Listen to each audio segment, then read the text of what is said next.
39.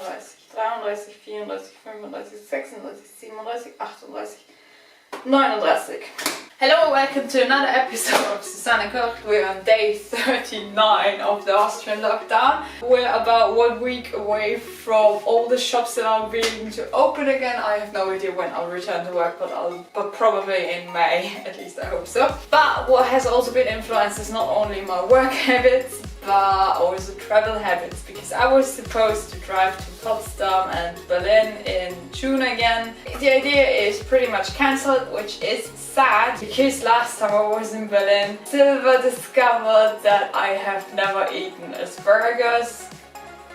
Fine. And if you know the Germans, you know that they love about 4 things, which is beer, Autobahnen, bread and asparagus. And it's actually right now, as it is, it's asparagus season.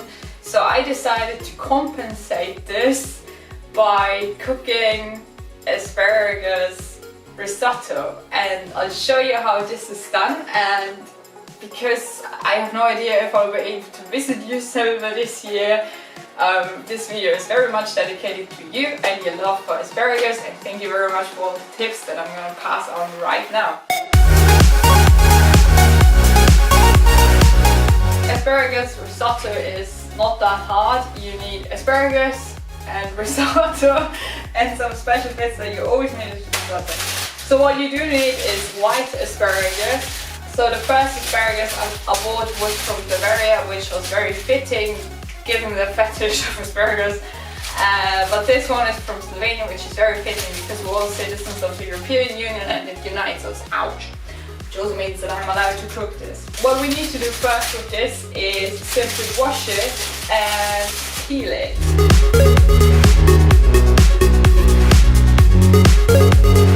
Right, and after washing it, we're gonna peel it. And apparently, this is a fine art, which is why I'm gonna tie my hair back. Peeling it is not as hard as it seems. You need a sharp knife. This is my second sharpest knife, and you start at the top, move down the bottom, like you would peel a potato, and then towards the end you simply go deeper in. The reason for this is because at the bottom of the asparagus it tends to get a little more wooden, and that ruins all the taste.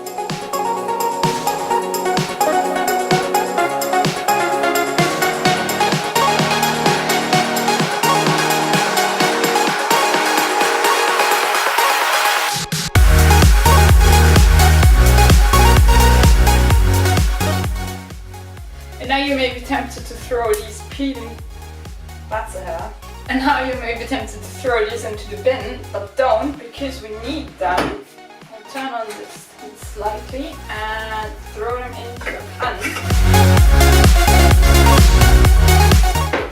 What you normally do with risotto is throw soup or wine, a bit of wine, some fluid into it, and this is gonna be it. So we're gonna put this into add some water. We need at least 600 milliliters. What you also need to add is a lemon slice. In my case, I'm using lime because I simply prefer it. That's supposed to cook with low heat, just so it bubbles a little bit, for 15 minutes. In the meantime, while that is cooking, you're gonna chop your asparagus pieces, the big ones, into smaller ones. What Silva told me I must do is keep the peas heads. And yes, they called it exactly that.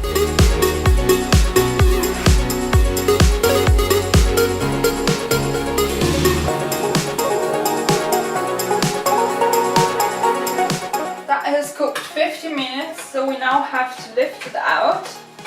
There are special spoons for this, but I don't have it. So I'm all improvised adapt overcome, so I always lift it out like this.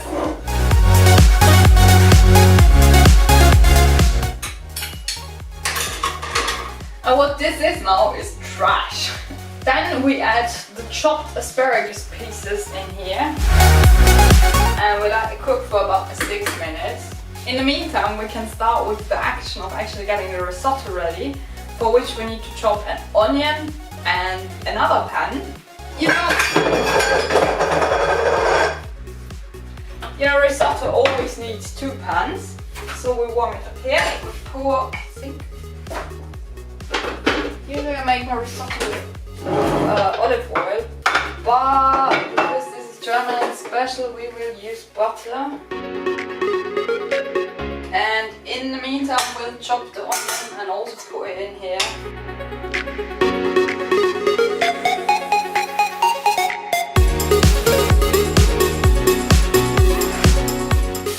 Since we're already at it, we do later need white wine, which is what I got here.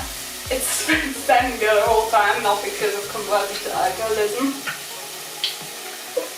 We need about 200 milliliters.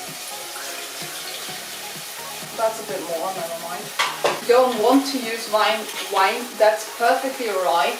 You can use Gemüsebrühe. This has been cooking for 6 minutes, so this. I'll turn the heat off and we remove the asparagus along with the lime.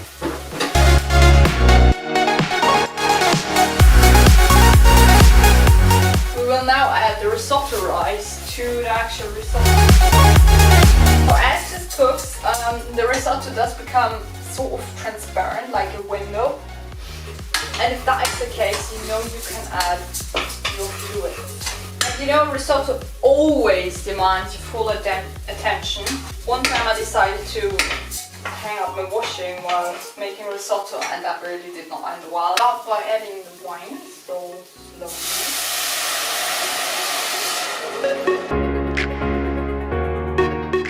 As you can start to see now, the fluid is getting a bit thicker, which is a good sign.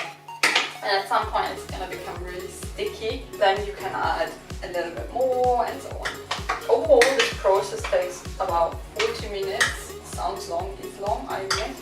So you add a little bit more. And this is where this kind of soup we cooked comes into play.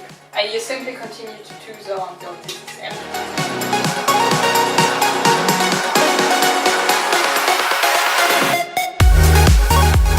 So we're almost finished. We put the wine and the soup in there. It's almost done. So it's the last step, which means please be quick. We're turning the heat to full power. We're pouring Parmesan cheese onto it and add the Spargelzeit, the asparagus. Then please be fast. So that's it. That's your asparagus risotto done. And you can feel peak German and enjoy a delicious risotto. Have a good meal.